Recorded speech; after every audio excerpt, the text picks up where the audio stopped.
Hello, ladies and gentlemen, and welcome to another edition of Yelter Confusion Thursday Night Hangout. It is a beautiful night here in the rainy Atlanta. It is indeed rainy in Atlanta.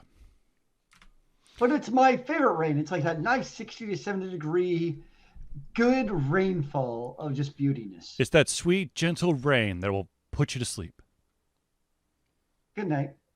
Anyway, so ladies and gentlemen, this, of course, is the Thursday Night Hangout. I am your host, Charlie, and I'm joined once again by the prolific Koran himself, Zealeus. Are you not going to let me sleep? No, I'm not going to let you sleep. Not now. Later. You ruined all my plans, sir. So the Thursday Night Hangout is a weekly live show where we try our best to cover the topics most important to you during our show. If you haven't submitted a topic or a question, or perhaps you want to throw your opinion in at any point during the show, please do so by dropping it in the chat. Now, you may say, but what chat? If you are watching this live on Twitch, YouTube, or Facebook, you could drop your information there. It will appear, and we shall talk about it. In case there is a problem and you're posting chat and it's not showing up, I do have to my right and to your left, I guess, everything, all the different chats, just so I don't miss anything. All right, ladies and gentlemen. First of all, of course, there was no Thursday Night Hangout last week. I know it was. I figured that my grandfather's funeral was going to be over the weekend and not on Thursday, that Thursday. So that's why we didn't have a Thursday Night Hangout. I mean, I got back, but I was drained. Gotcha, yep. So I think I just gained for like an hour and a half and then made do. And of course, the 24-hour Game-a-thon, which Zealeus showed up for a good chunk. We once again, ladies and gentlemen, we've done it. We went 24 hours straight on Extra Life. Didn't you actually go 25 hours? Yes. Whatever. Because of the daylight savings? Whatever. Just don't tell my wife. Well, she's like, you only play 24, even though the time changed. Like, yeah, absolutely. Anyways. No, you all still lie in your marriage. So I'm trying to remember all the games I played. Well, there's one game that really stood out to me. There's Blue Fire. I really thought you were going to break something. You got your shiny new curved monitors. I thought they're about to become like large, expensive paperweights. No. You have no fear. It was never going to be the monitor that you had to be concerned with. It was going to be the desk and the controller. Because you put some pretty good bangs into those desks. I don't know if you still have like a scuff mark from them. No, I'm surprised there isn't like an indentation because I was getting a little bit pissed. Yeah, you almost knocked my monitor over from your own desk. It was intense. You were into it. Oh, I know. Now, to be fair, your explanation of the game gave a pretty good reason of why you're pissed at the game. Yes. It wasn't. See, it's one of those things where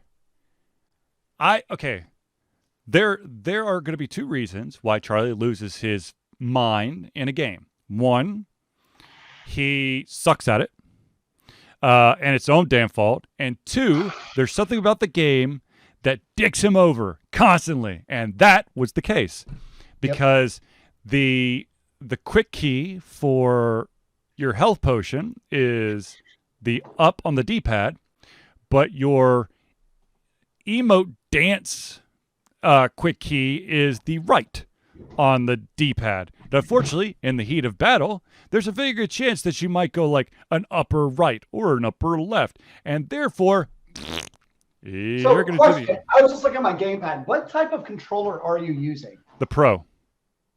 So is like that this. where the D-pad is like all one connected plastic piece?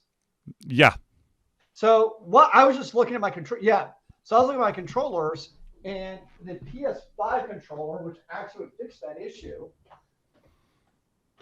is, so I have the Pro controller next to it. As you can see, the D-pad are all separate. So you wouldn't do that. I mean, you could still do it by accident, but your chances of doing it with a D-pad like that would be much less. Yeah. No, definitely. I know I was telling Charlie this during the podcast, or during the 24/7, but I do the robotics team and we use the D-pad sometimes, and it's the same type of it's an Xbox controller, so it's just like that. Mm-hmm. And whenever we use the D-pad, the students are like, no, don't use the D-pad, because they get the same exact circumstance that Charlie ran into. Excuse me, where if they hit up, it registers as being to the right or left.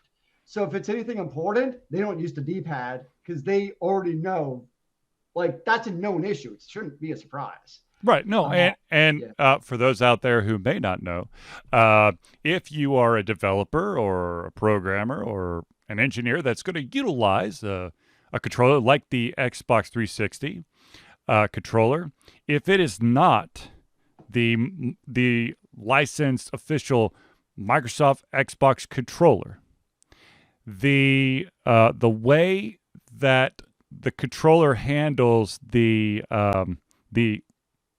sticks is different than a third-party controller.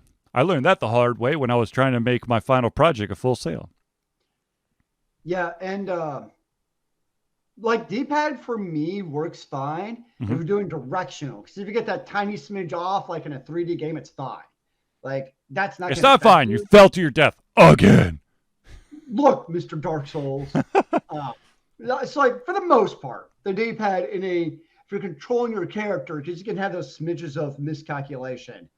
But definitely when you're picking specific skills, you have to be very precise. Yeah, I agree. The D-pad is a terrible, or as you mentioned in other games you played, allow us to remap the keypad. Yes. Yeah. We'd solve a lot of these problems. Yeah, just allow me to move the potion button to one of the triggers. Because I don't think any of the triggers are being used. Yeah, I can't imagine programmatically it's that difficult to implement a controller schema when we're doing it with like 8th graders. Okay, so yes, absolutely.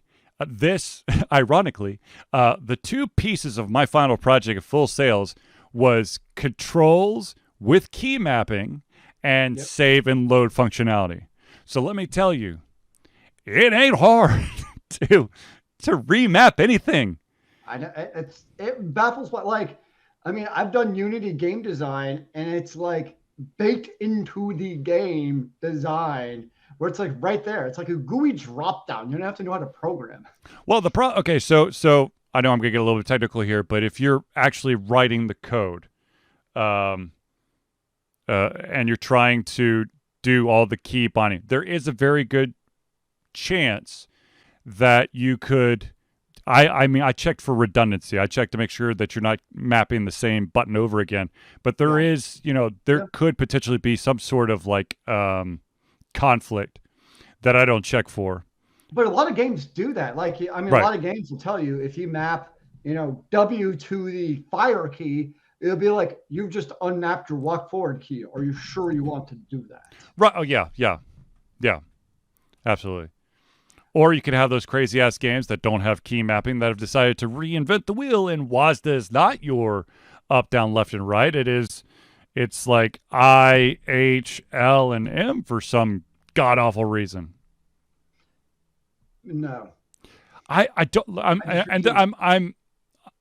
I'm joking, but at the same time, I'm not. I don't remember the game. It was several years ago, in the early infancy of Alter Confusion, where someone did indeed try to reinvent the WASD wheel, and so the controls made no sense whatsoever. They're like, it's probably more comfortable.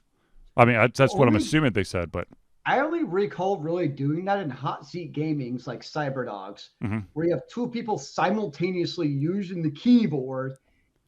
In that case, it makes sense. No, I mean, but it's Cyberdog. You got WASD and then you got the directional keys. Yeah, that's what you do. Or you do WASD and then you go the 4, 8, 6, and 2. Yep. Zealeus and I played a shit ton of Cyberdogs. Oh, that was a classic, man. Man, that was a good game. We should actually pull that up like the next Extra Life. Screw it. If we got a free night, I'd say if we could find it, we'll just stream it. That'd be actually fun. Oh, crap. What was I going to say? Oh, speaking of controls, one thing that there was another game that I played, and I think I've started really playing it after Zealeus left. And for the life of me, I'm blanking out on it. It's a Square Enix game where it's built around playing cards. And I feel like I actually talked about this on one of the earlier shows where I was like, man, this just sounds weird. Of course, I bought it and I beat it. But it's laid out in kind of like an isometric pattern. Mhm. So if you go to the left or to the right, who knows if that's going to be like up left or down left or up right or down right, because the cards are, they're not together. It's, you got one card and another card on top, basically one above, one below, and then both the left and right are basically halfway between the two on the sides. So thankfully there is this fun little button that there is a thing where you can move your cursor in almost every single case. Well, actually, when you're on the world map, you could use the right analog to basically select the square you want to go to and then hit A, and you could go there instead of every single time you hit the left analog, it just moves to whatever. All right. Well, anyways, so yes, Extra Life was a success. We raised the correct amount of money. If you, ladies and gentlemen, do still want to donate to Extra Life, either for Alter Confusion or anybody's, even though the Game-a-thon is done, you still have until the end of the year to donate to your specific Extra Lifer. So We'll always take your money, sir. The Children's Healthcare of Atlanta, for us, will always love the help that individuals like you can give to them as unrestricted funds. Okay, so since we took a week off because of circumstances, we have a little bit of a backlog of topics. So let's start right off with a question from Zealeus in the Discord. Actually, I'm assuming it's Zealeus, or maybe Zealeus posted for someone, but have you ever been watching a show and a non-season finale episode ends and you're like, damn, if that could have been the series finale and it would have been more fulfilling than some TV show's finale? So for me, that was specifically DC's Legends of Tomorrow. Is it done, or is it just a finale? No, it was just a regular TV episode. Obviously, I don't want to spoil it in case somebody's going to watch it. But I think part of what it might actually be is we see a lot more with shows now that are still broadcast on TV, is you see like the mid-season finale where it's like a 13-season show. And it's after like episode 6 or 7, and they're going to have like a month or two gap to then pick up on the next, basically second half of the season, I think is where I see that. And I've seen that in a couple of the DC shows. And this is one of those shows where, I mean, I watched it on Netflix, but it's pretty obvious where after this 6th or 7th episode, it was like its own little mini arc where it would have been that gap. But it all tied it up so perfectly where it's like, I literally could have stopped watching the show right there and been happy. You got closure to what was important to you. Yes, I got a lot of closure from a lot of things. And I think part of it is recognizing, like in a TV show, though, you're never going to get closure to everything. No. I know, like every TV show, the episode finale, it's like, but what about this thread? Well, you'd have a season finale that's 8 hours long. You just create more questions. So you're never going to get closure on everything. But I think on Legends of Tomorrow, there's some very obvious things that you are going to need closure on, which the show kind of gets. And it's not over. Yeah, I'm trying to think back to all the shows that I've watched and the series finales, and I gotta say about 98.5. Which is B98.5 in Atlanta. It's a smooth rock station. Just in case you're wondering. I'm thinking 96.1%. 96.1. Now I'm thinking more 98.9, the new 99X. But anyways. Actually, thing I don't even know. Yeah. 98.9 is 99X. Can I make a quick random sidebar? Shoot.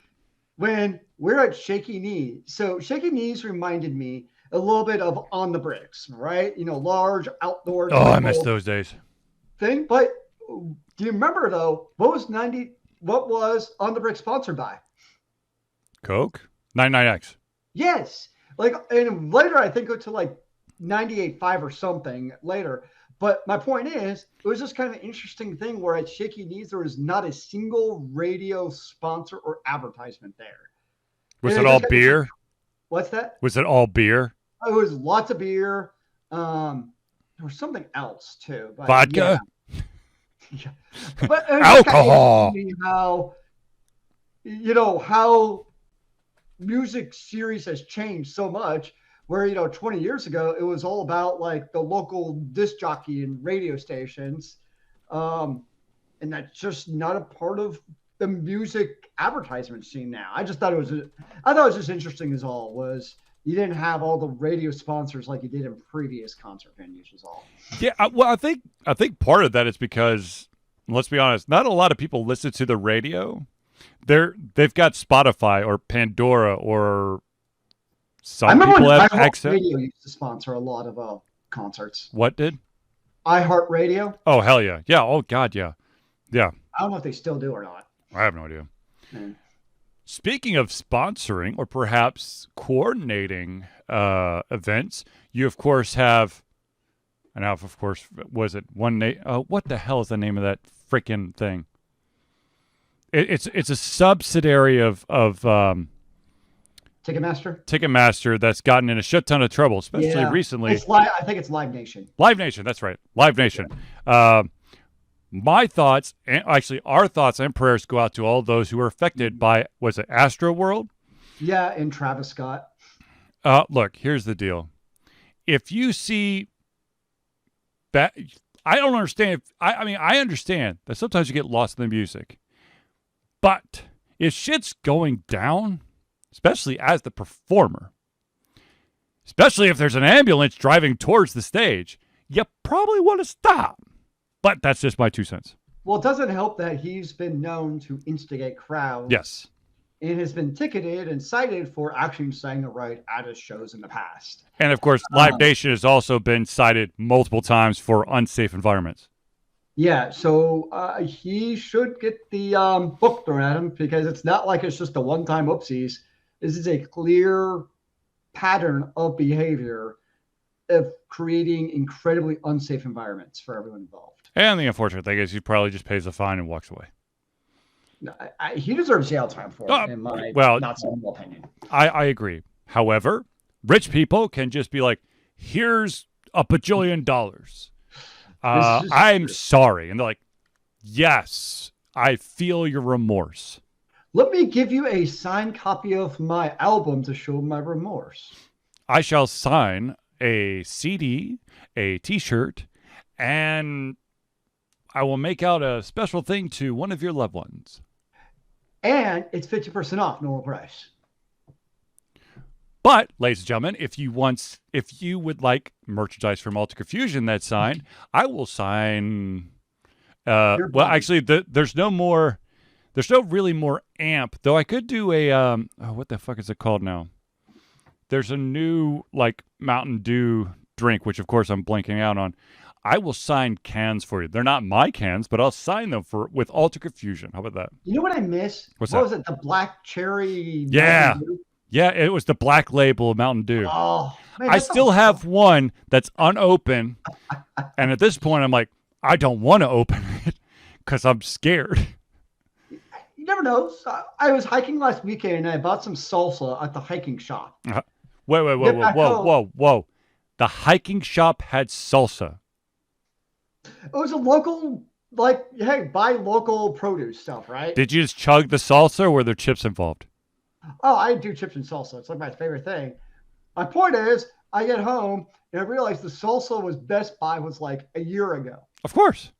I'm like, you know what? Screw it. It was still sealed. You know, it's got the nice sealed can. Man, that's some good salsa. Ironically, which might have been why I was late for the show, to be fair. Ironically, this actually reminds me of a convention that happened that many people would say shall not be named, where in the front area, the cafe, as some would say. The chips and basically all other food was 2 years past expiration. Sam Grizzle says most venues are going totally paperless. Went to a Gator game. Oh, God, I'm dying. I said Gator. A few weeks ago, had to give email, Ticketmaster account, iWallet info to ticket owner. Geez, I prefer paper tickets. Alumni ain't happy about it. Wait. Sam, are you a Gator alum? Because we're going to have words, sir. We're going to have words. Shaky Knees was just a wristband. And I thought that was actually pretty cool and worked out well. Wait. So, like, did you just show up and you had a wristband and you're good? They sent it to you. Like, instead of, like, having, like, a ticket, like, kind of like Sam was saying, sometimes you can use, like, Apple Wallet. But each wristband had a RFID tag in it. And that's what you swiped at. Okay, he's UCF, University of Central Florida, which is ironic because I went to school on the other side of University Avenue at Full Sail. Anyways, that sounds very dangerous, Zealeus. To mail the thing, how can they tell if the person that they mailed it to is the person that's wearing it? Oh, they couldn't. Like, there was no... Was there any vaccine check? Yeah, so there was 2 checks. The first check, they didn't even check to see if you had a ticket. The first check was literally, you had to show your government-issued ID with your vaccine or negative test, and you matched I think it's within, 48 hours? Yeah, or 72 hours, something like that. So. Yeah. I have my vaccine card, so I didn't really care. Right. But I think 48, it's at most 72 hours, maybe 48 hours. Right. I don't remember. So you go through there. They're not even checking to see if you have a ticket or wristband. Then after that, you walk through that queue. In the next section is they just have like a little turnstile, like kind of like a MARTA thing, where you just swipe it and it turns green from the tag on your wrist. And for that, no, they don't check to see like if it's you who owns the ticket. Yeah, like I only registered mine to put my credit card on it. I don't even know if you actually have to like do that. I think the wristband is automatically activated. You just go. So you can scout the tickets. However, they're going to make a cursory view of your COVID information to make sure that it matches your government issued thingy, and then you're in. Okay, I could kind of understand that. I mean, yeah. So it worked out for that. I don't think there would have been a whole lot of point in scalping the show because it wasn't sold out. There's always someone trying to scalp something to an event because they need to make the monies and they think that they're going to find a sucker. Gatorade is what they were scalping. Or water, or for those back in the late 90s, it was the event T-shirts. Which, unfortunately, I finally lost my Bigger Day Out T-shirt that misspelled Alien Ant Farm as ALEIIN Ant Farm. My favorite were the sports ones where, like, the team's names were spelled incorrectly. Yep. That's the Barves, BARVES. The Barves, which, by the way, side note, did Atlanta Braves rent the buses by the minute or something? They were going faster than the speed limit. You have these people waiting. You had people waiting out there since 8:00 to see this parade that I think started at noon, and those fuckers were going like 45 miles an hour. It's like, hey, they were trucking. They wanted to get to the Battery to partake in the drinking. They wanted to get there early to save their spot. Yeah, it's like we don't forget a spot if we don't make it early, guys. So let's hurry. You are the guest of honor. I ain't starting shit without you. You know, every extra 10 minutes we take, that's money that we'd have to pay that we can't pay Freddie Freeman as a free agent. So we got to make sure we make it back early so we can divert a little bit of funds to our contract negotiation pool. I'm pretty sure the city of Atlanta was willing to foot the bill to celebrate the first championship of 26 years? It would have been 95. Boom! 26 years. See, I can do math.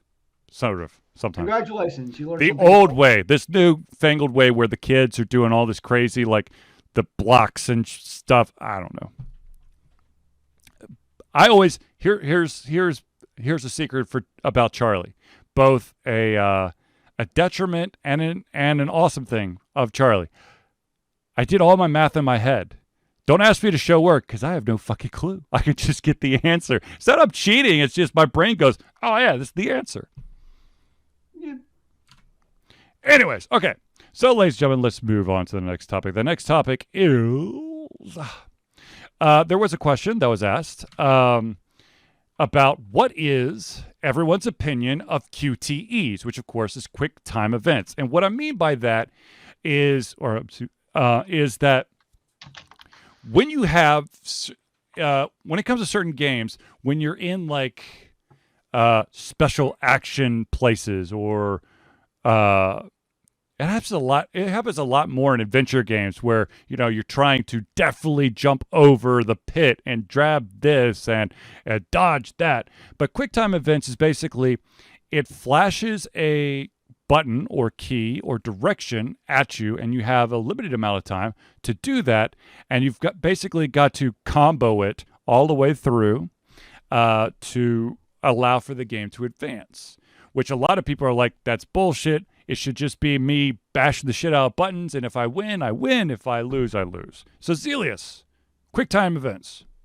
I think it depends on the game. Like, if it's like for me, for instance, like Tomb Raider were perfect games for QuickTime events because it was kind of that you're solving a puzzle type. I mean, there's a little bit of the action, yes, but like you're solving kind of a puzzle to like jump over the giant spikes, and you had to hit the extra jumper, grab onto the vine at just the right time. Yep. It's like thematically to me, the QTEs in a game like Tomb Raider fit perfectly into the game. But like if I'm playing like a pure hack and slash 'em game, and all of a sudden like I had like a random QTE, I think that's different because it breaks the theme of the game. So that's a big part for me is does it fit and does it work well? Like I enjoyed the QTEs in Tomb Raider because like they're engaging and challenging. So I think it depends a lot on the game and what they're trying to do to me. But generally speaking, I'm fine with QTEs. I generally don't have a problem with them. I might suck at them in some games, especially if I'm going from like controller to controller to controller, and my brain can't figure out which button they're asking for in this game. What I do appreciate, like I don't remember one off the top of my head, but someone will give you like the direction of the keypad.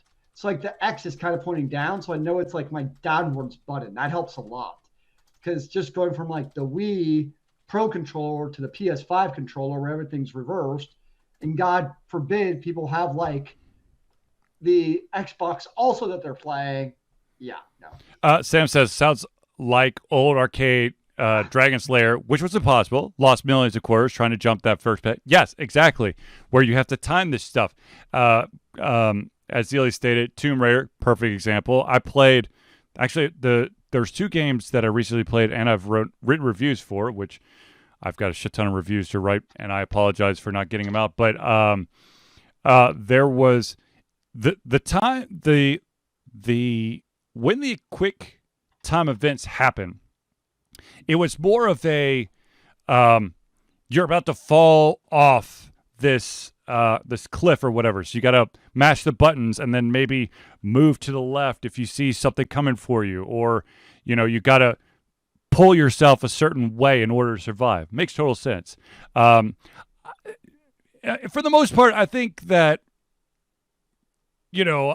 I'm all about button mashing. I have no problem with it. However, if there's a specific special goal that you award to. Look, here's the thing. It's like it's a combo. I mean, it's if you like fighting games, I mean, this shit's right up your alley. It actually gives you a prompt of exactly what you have to do. But I will admit, as Zealeus stated, it really does. If you're playing across several different platforms, there are some very small differences between the games. I personally do like, as Zealeus stated as well, not only do you have the directional, like up, down, left, right, that's displayed, but also a lot of games will have kind of like that diamond that will have like the upmost button and the downmost button, and then like the left and right one. So you know where the Y, the A, the X, and the B is, just in case, just in case you're going across controllers. Because right here, I have the Nintendo Switch Pro controller, and I also have a generic Xbox 360 wired controller for gaming on the PC. And the quickest, the one that you will immediately notice is that the A and the B's are switched, which makes a hell of a difference, depending on the game you're playing. A is always going to be that acceptance, and B is always going to be like, kind of like cancel. And they are two totally different ones. One's in the bottom, one's into the right. I do appreciate, though, with the Xbox controllers that they're color-coded. Yes. So most games will also give you the color. Mm-hmm. And, like, I have a much easier time associating the color scheme than the random shape scheme. So Agreed. whenever I'm playing the Xbox and it writes up, like, red, blue, yellow, green, I'm, like, immediately know exactly what button they mean in that case. And of course, for when they do a lot of QuickTime events, not all of them, but some of them, when it comes to actual directionals, it makes it very obvious. It's like an elongated arrow pointing one direction or the other. Sure. It's not just a up, down, left, right. Well, the thing also about the Xbox, it's also obvious because usually I know what the button is, but green means go, yep. Red means cancel. Yep. So it's like perfectly logical from a color schematic theme. Agreed. That is one thing I do miss about the Xbox controller. For those who are wondering, green, which is go, and red, which is stop. A is the green and B is the red. Which of course, A, accept. B, back up. There you go. I just rocked your world. But yes, I know how to play the Xbox. Look, here's the deal. Do some games try to take the easier path with QuickTime events? Absolutely. But I'm not going to say that it cheapens the game, because a lot of games actually use it and it's actually relevant or it makes sense. But there are those games out there who are like, just for shits and giggles, let's throw a QuickTime event in there. And those are kind of like head scratchers, but thankfully, at least for me, it's far and in between.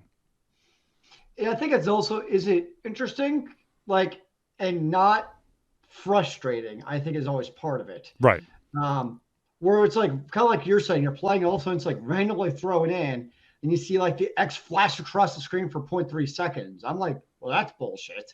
So I think part of it is, not saying it's super easy and you have 18 seconds to press it, but there's also the BS factor. Is it fun and engaging versus it just there to piss the gamer off?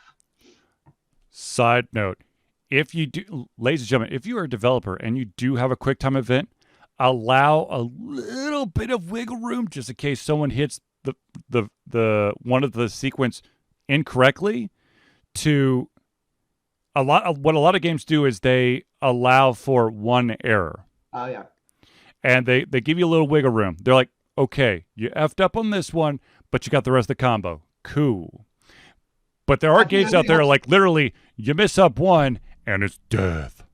I think probably bigger for me is it's coming. Yeah. Like that's what actually really annoys me is like, you're sitting here during a cutscene and all of a sudden there's like, oh, press the X in the middle of the cutscene. Oh! Okay. Like, okay. Yeah. That really annoys me. What I want with if you randomly put that shit in, especially at a cutscene, yeah, that drives me nuts as well. But if it's like, you have this cutscene where you see someone running and then taking a leap, and you're like, okay, this is a dangerous action. All right. At the bare minimum, I'm prepared to have to push buttons. It's not like you entered the house and then a cutscene happened, and then out of the fucking blue, boom, you got to start pushing buttons. Surprise! No. So, I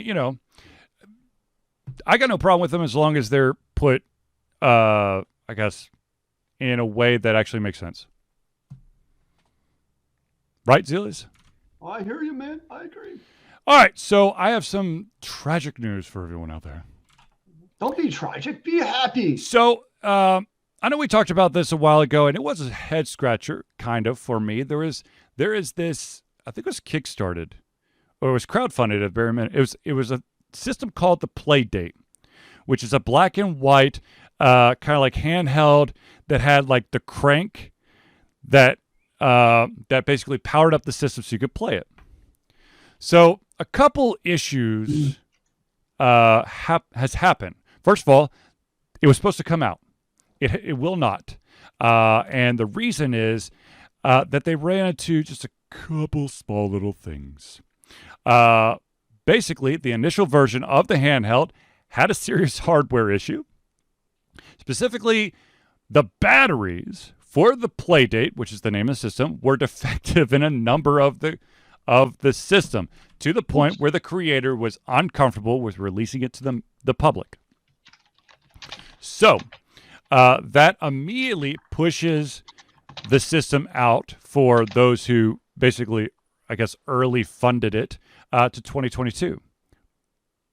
But there's more. There is more. They ran into one other interesting issue, and this is no real surprise. If you look at all the consoles out there, what is one of the problems when it comes to mass producing the Xbox or the Switch or the PlayStation? It's the components of the hardware. And it turns out that this PlayDate is running into that as well. As they try to ramp up production, one of the biggest issues they ran into was that some of the key components were unavailable in the quantity they needed, especially the CPU. But here's where it gets really sucky for the creators, which I believe the company name is called Panic. And that is the CPU is currently unavailable for 730 days. That's over 2 years. That's a little ways to wait. And that's assuming there's no more delays. Right. And that of course is one of the issues. And yes, in the past have console manufacturers kind of hold back to give you that scarcity thing. Absolutely. But now, because of the high tech crap that's on amazing awesomeness that is on the system, the components being mass produced, not as easy as it sounds. Well, no, there's just a massive shortage all around. Especially CPUs. Sony's actually reducing their PS5 output by about 1 million units next year because of the shortage. Well, I mean, you look at the Nintendo Switch sales. Yep. I mean, they really didn't catch up. Have they finally caught up? I don't even know at this point. I know that you can find Switches now more still at the store. I think because now they've got the second version out there. They got the OLED version, which, by the way, my favorite chiropractor, Dr. Ryan, has that new version, and it looks pretty. Nice. I'm just going to say, it looks pretty. It's a little bit bigger. The screen's a bigger, and it's just like a little bit longer, but it still fits like a glove. Nice. Yeah. I played Metroid on it, and I'm probably going to end up buying it. I haven't bought it yet, but I probably will end up buying it. I mean, no, the chip shortage sucks for everyone. It affects his games. I know that's one of the issues with actually car manufacturing right now is the head unit, because they all have, super chips for navigation and safety and all that stuff. They're all using those kind of same type of chips. Yep. Because in this case, we're talking more of the low power chips, which are actually more scarcity than the high power chips. It's crazy. And because more devices are going to use them. What's that? I said more devices are going to use because not everyone is going to try to go for the super duper high end stuff. And so, we're basically in this chip shortage for at least the next year or two into 2022 or 2023. And who knows at that point if it's not going to stop. I'll be honest with you. You're probably looking at least 2024 on a lot of these chips. I'm just saying. Yeah, it sucks. Yeah. Okay. So if you were a supporter of PlayDate, unfortunately, or no, not PlayDate, yeah, PlayDate, you're gonna have to wait for I don't know how long. If you were an early supporter, maybe you can get it faster than the 730 days it's going to take to get that CPU. But if anyone actually gets this thing, give me a heads up because I would love to take a look at it. But they're sourcing a different CPU for it though to hopefully get it quicker. Are they? Yeah, they said that they have not said what the new CPU is, but it's a very similar CPU, and that's part of the problem though, because it's a different architecture. Oh, You're having to actually redo like the code that was already done because they're switching CPUs to something different. And somehow in the process though, they're managing to not change the price. well, if you have to change the architecture, that means you also have to change the SDK kit, which is the software development kit, because my guess is that any developer who makes this game for this system is not going to try to relearn a different way of doing things. Yeah. Way back in the day, one of my one of the classes I had to take to get my computer science degree from Winthrop University was I had to take a class. I ended up taking a class on something that's called MIPS, which is a Motorola. Basically, it's the Motorola chip language, which was what Apple had back in the day, and it was a bitch. So changing architectures, I totally understand the pain. I pray that these guys panic that are making the PlayDate have some kind of SDK that kind of does the middle work with changing how to do the architecture. All right, ladies and gentlemen, let's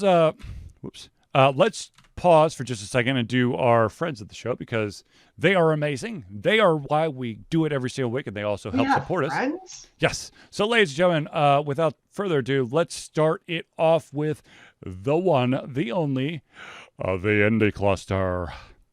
The Indie Cluster is an organization of independent game developers that want to gain exposure by being involved in the community. They collectively journey to popular conferences as a traveling booth to help gain attention for their games. They make partnerships in local communities to bring games to the mainstream mindset. They highlight local, unusual, and rare concepts to challenge the paradigm of the common. They also host events to teach kids and minority groups about game development to hopefully one day enter the industry themselves. If you'd like more information, go to indiecluster.com. That's INDIECLUSTER.com. Now, of course, the next one we have to like or to talk about, and he was actually in Atlanta, that bastard. He never said anything. He was at Anime Week in Atlanta, and that, of course, is Noodle Boy Media. Founded in 2015 by Andrew Tran, Noodle Boy Media, previously White Kid 47 Media, is your choice for professional photo shoots and panel recordings at conventions. They pride themselves in providing a high level of professionalism, top-notch experiences, and quality services. If you want more information to view their full list of services, check out facebook.com/noodleboymedia. Now, of course, I already alluded to this, but I've got to give the shout out to... Whoop, where the hell did it go? Where did it go? Uh-oh. Oh, no. Whoopsie daisy. I accidentally took... There we go. We're doing this on the fly, because somehow I accidentally ripped the thing off. Ladies and gentlemen, let me tell you about Hero Chiropractic. Hero Chiropractic is a unique healthcare practice set up by Ryan Moore, the company's focus to elevate a patient's experience of freedom, creative expression, and joy. They believe that everyone can be a hero and has incredible heroic potential inside themselves waiting to be unleashed. Hero Chiropractic focuses on mobile chiropractic care in the greater Atlanta area. They are committed to healing clients by creating a plan of action uniquely suited for each person. They make that plan of action as convenient and affordable as possible, and most importantly, suited to your individual needs. If you want more information, go to www.herochiropractic.com. There you go. Now, ladies and gentlemen, of course, because we did the shout outs over there, we got to do our own shout outs. Like I said, I'm going to just kind of go over the Extra Life stuff real quick. Ladies and gentlemen, Alter Confusion has successfully partaken in our 10th straight year of Extra Life. We remember, you can still donate until the end of the year. If you want more information, Extra Life is gamers doing what they do best, or I should say we do best, and that's game, to help sick and injured children at their chosen Charles Miracle Network Hospital. The money that we raise through Extra Life goes directly to our chosen hospital, which of course is Children's Healthcare of Atlanta, as unrestricted funds.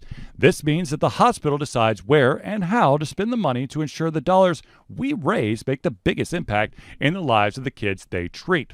So if you have the capacity to donate, please go to extra-life.org and search for Altered Confusion.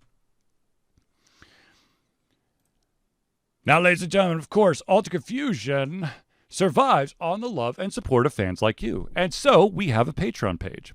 Patreon lets you, the fans, supporters, lovers, haters, monsters, demigods, dragons, celestial beings, and more to become active participants in the work we love through a monthly membership.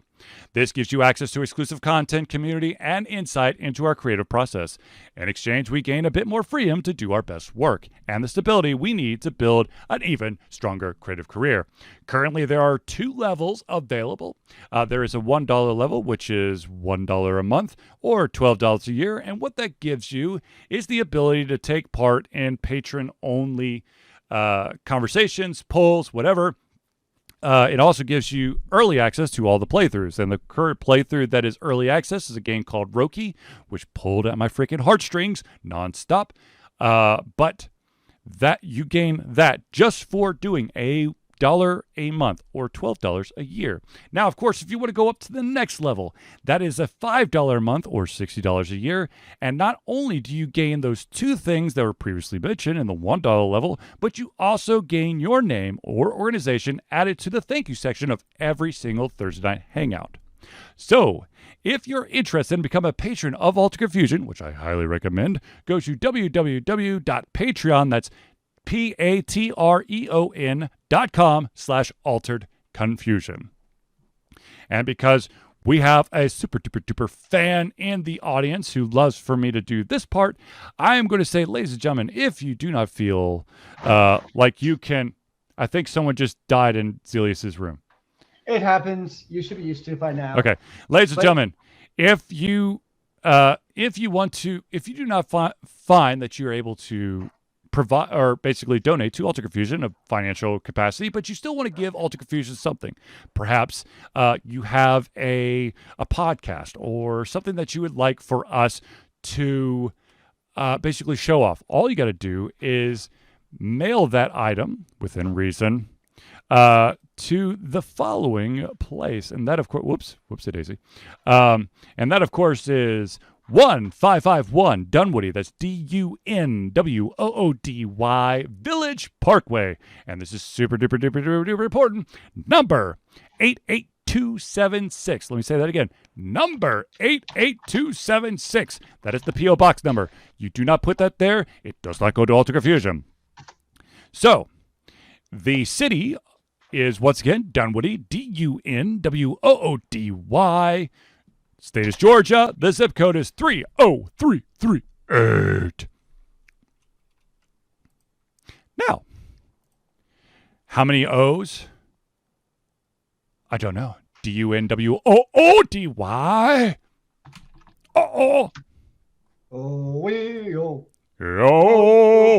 Oh, god dang it. Now you got me thinking of the Wizard of Oz. Okay, so moving on. I do want to bring up something, and this is unfortunately something that happens a lot in video games. And that is sometimes developers do not think about their, about the full consequences of any decision they make. And the latest developer, I guess publisher, is Activision. Activision has had to come out rather recently to express a huge apology in the form over the fact that in the new Call of Duty Vanguard Zombies map, apparently there are pages of the Koran randomly spread out through the level where you're trying to kill all the zombies you could get. So, as you might imagine, it did not go over well with certain religious groups. I mean, that's understandable. I mean, look, I understand. Unfortunately, in this day and age, you really got to double check, no, triple check, maybe quadruple check to make sure you're not going to piss off the wrong type of people. That's not to say there aren't games out there that are made specifically to piss off people, but when you're talking about a mainstream uber duper triple A title that you're trying to get everybody and their effing mother to buy, you got to be careful. It's almost more like we're sorry that we overlooked this and we got caught. That's really how I feel. Yeah. GoldenEye on the freaking Nintendo 64 has now finally, I think, it's available for sale in, was it Germany? I don't know.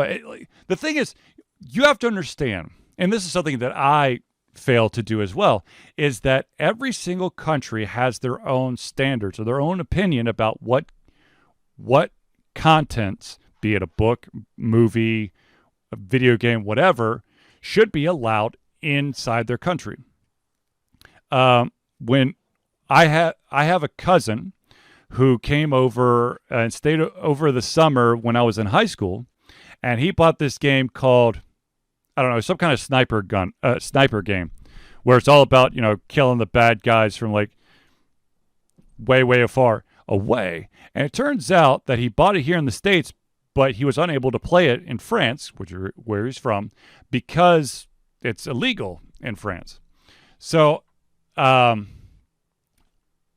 you got to remember that if you're playing a game or watching a movie or reading a book, people around the world may not know what the hell you're talking about, or they might have a different version of it. Well, it's also times change. Like, so I was listening to some Pantera earlier, and a live show from like the 90s, and their lead guitarist, who's a phenomenal guitarist, the design is a giant Confederate flag. Oh boy. And the design actually looks pretty badass the way they did it. But you did that in the 90s where really not a whole lot of people cared, versus now, I mean, the same guy is dead, so it's not him. But it's 2021 where, your lead guitarist of a metal band having a giant Confederate flag for their emblem on the guitar would get a very different reaction now than it would have back then. There is a old school rock and roll band. Some people, especially Americans probably, would know the band, and it's called Lynyrd Skynyrd. Yep. Lynyrd Skynyrd, for the longest time, performed in front of a Confederate flag. You know why they performed in front of a Confederate flag? Because it sold to their audience. No.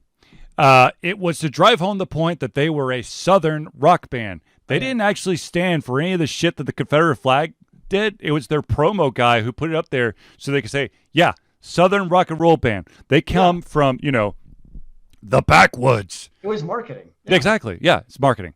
Like I said,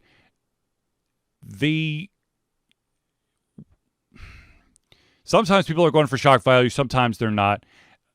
If you have a AAA title, you're gonna be a hell of a lot more careful than some indie studio. I mean, shit. I think we know, video game developers have done some dumb stuff. This is a case where there is no malintent or Someone was trying to spruce up something, and they're like, it'd be funny as if we threw this in here. Yeah, I don't think there's anything meant by it. It's a different age. It's Grand Theft Auto hot coffee all over again.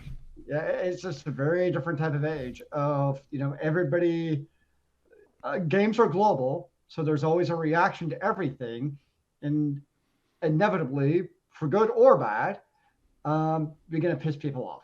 Okay, but here's a small thing that some people may not know. And that is that games that are accepted in different countries, just say basically there are games out there that are accepted globally. For example, I'm pretty sure you could basically buy Kingdom Hearts anywhere. But technically, if you find details, it's not the same game. And the reason is color scheme.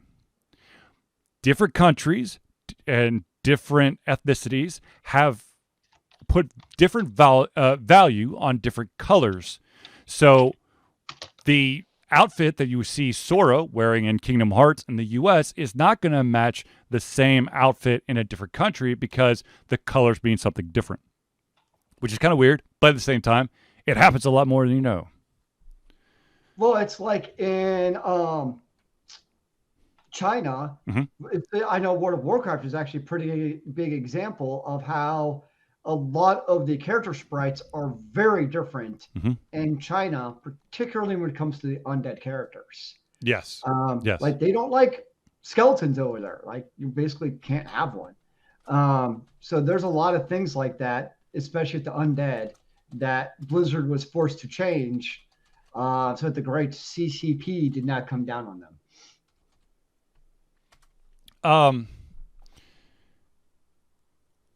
I feel like they also had, like, Blizzard had to jump through a hell of a lot of loops just to have, like, the servers.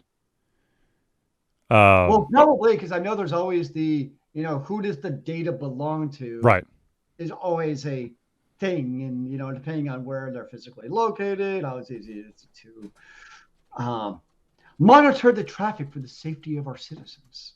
Right. Safety of our citizens. Now, of course, was it Japan or is it China? It's one Asian country. They have put some serious restrictions on gaming, youth and gaming. They've put China some has very strict hard caps. After like 8:00 gaming restrictions. Internet shut off, power shut off the children's rooms. And on top of that, even during the playing hours, you can only accumulate a certain amount of hours or minutes in a week before you get cut off, which is oddly not a bad idea, but at the same time crazy, because in America we could do what we want. America freedom. But I'll be totally honest with you, I definitely keep an eye on the amount of time my kids game. I only allow them to game at certain times, so it's not the government that's controlling them, but I, as a parent, am actually taking an active stance in what my kids are playing, which is, nope. Well, virtually, just being pragmatic, virtually every single electronic device has some kind of built-in parental control where you want to schedule it.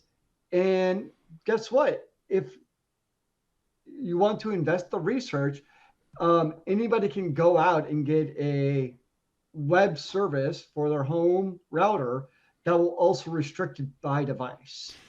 Yes. You can make it so that your laptop, as Charlie, has access 24/7, but these other devices are restricted for their hours. Yes, that is true. However, I found this out thanks to virtual learning. You can there is a setting in some routers that allow for basically age gating. The child cannot do, can't access stuff that's considered 10 or above. Unfortunately, when it comes to Zoom, which is universal age, it blocks it. So I had to scramble going, what the hell is going on? Because my kids couldn't get into their virtual classes because it was classified as we don't know what the age is, therefore block it. Nice. Yes. But yes, absolutely. I mean, but once again, I understand we are tech savvy people out there. Zealeus, of course, knows more tech than I do, but still, I can kind of do shit. But that being said, the vast majority of people, unfortunately, still do not either know about it or don't want to put the time into, setting up all that stuff. Can't watch YouTube. This device is only allowed during this time and this time on these days. Yes, your router could do that. Guess what? There's a very old-fashioned way of dealing with that then. Turn off the internet. Or you just take the device away. Both. Well, or both. You're right, because there's always the burner device you don't know about. This is reality. Actually, I got to be honest with you. If I were to turn off the internet, I think I'd piss off more than just my kids. Yeah. Because we have YouTube TV. So I'm like, that's like a win. Yeah,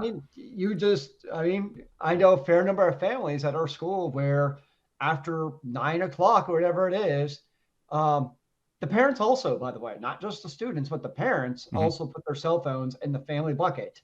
So there comes a certain point where it's all digital off, which I don't think is a bad thing. What do you call it? I know as adults, we also fall into that trap very easily of living on the electronic device 24/7.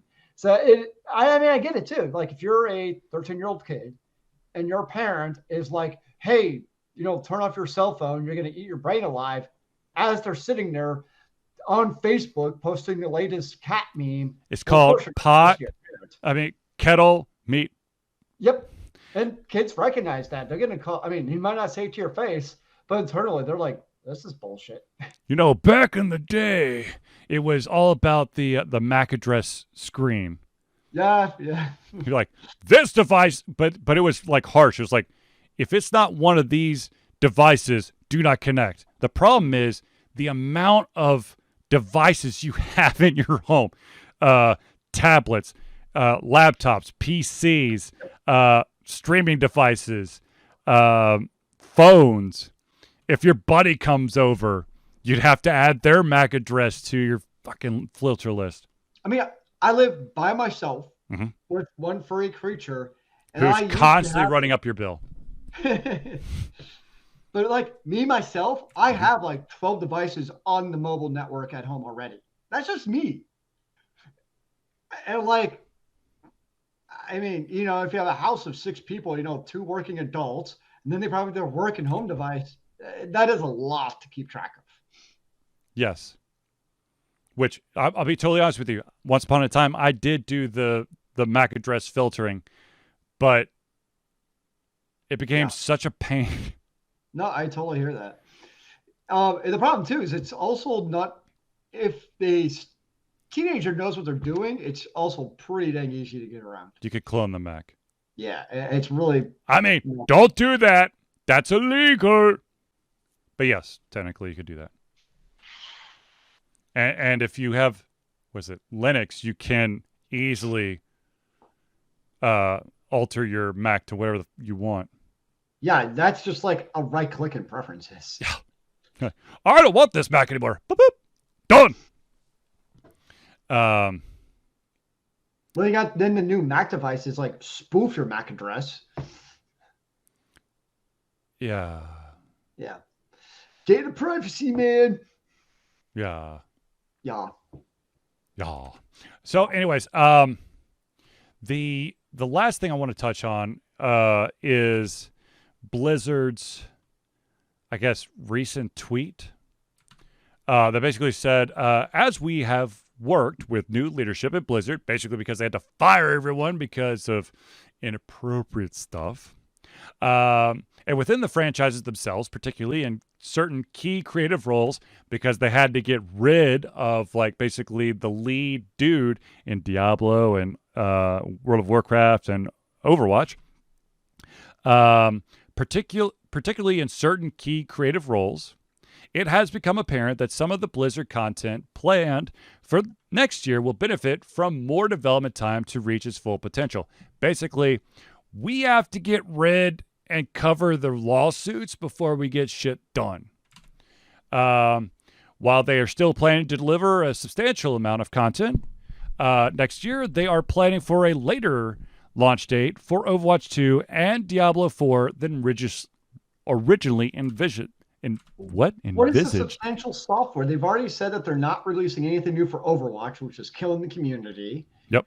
World of Warcraft has fallen behind in terms of maybe not user count. They just released a huge patch with lore galore. But in terms of popularity and momentum, Yep. Final Fantasy 14 surpassing it. Yep. Is Heroes of the Storm even a thing? I don't even know anymore. I don't think so. I don't even know if the game still exists. To be honest with you, I was really sad when Heroes of the Dorm, which was, I mean, it was really like the first esports collegiate level successful thing they decided to back away from, which actually had like evolving shit happening. And then they do the Overwatch League, which has the same shit, and you had to pay like millions and millions of dollars. Then you got Diablo, where Diablo 3 has been out for so long, and now the entire internet's losing their mind over Lost Ark that's coming to the United States. Yeah. To take that RPG crown. So it's like, yeah.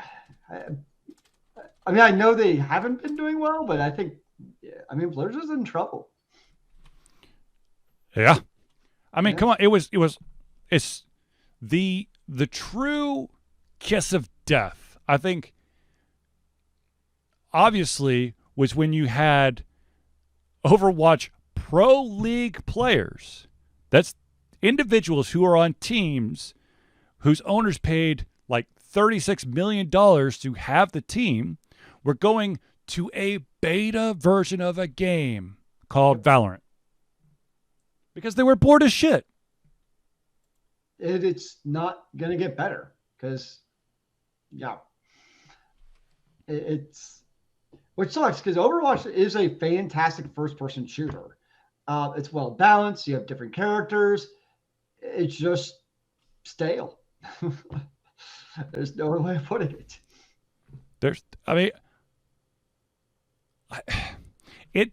It baffles the mind for me. And I will continue to go to this. I'm sorry, but whatever. Activision's going to send some bad guys my way or whatever. But when Activision and Blizzard came together in that merger, Blizzard has never been the same. No, you can't disagree with that. They've lost that Blizzard. A decade ago, if this had happened where they were delaying their game 2 years, the audience would have been like, cool, man, you do what you got to. But they've lost that goodwill because they aren't doing crap. Even if they are doing crap, it feels like it's rushed, which is ironic because they ain't doing shit. But at the same time, when they are doing stuff, I feel like it's being shoved. Well, it feels like it's a reaction not to, honestly, the game content needs more work. It's two things. One, it's obviously the fallout of having to reorganize the company structure because of everything that's happening. And two, my bigger worry with a game like Overwatch with leaving of Jeff Kaplan is they're basically redoing the game to monetize the hell out of it. Agreed. I think that is what I think is going to happen with Overwatch 2, where it's become the buy the skins and the power-ups and all this other cool stuff. Which is Activision. That's Activision to the core. I mean, that's what they strive on. Yep. It's finally Activision fully sinking their teeth in.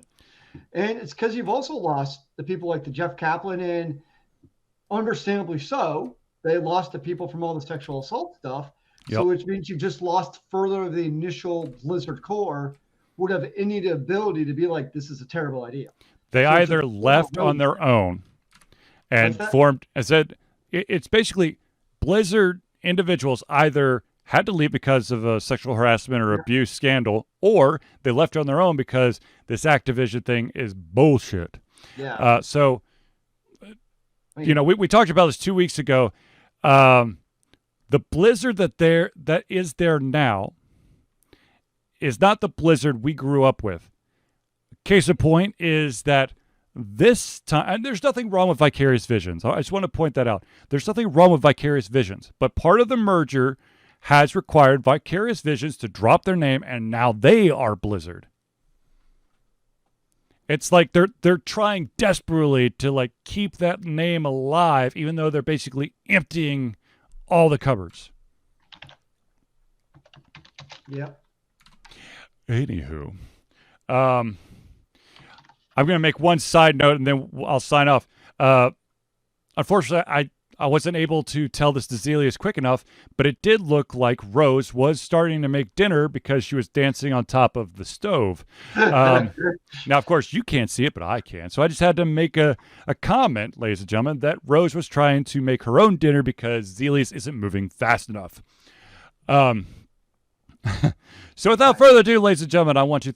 we're going to wrap this show up and say, ladies and gentlemen, thank you for tuning in to the Ultra Confusion Thursday Night Hangout. For myself, Charlie, and Zealeus, it's been a pleasure giving you our heads, our mouths, and of course, our hearts. We'll be back next Thursday for another Ultra Confusion Thursday Night Hangout. Remember, kids, keep on gaming in the free world. Amen to that, brother.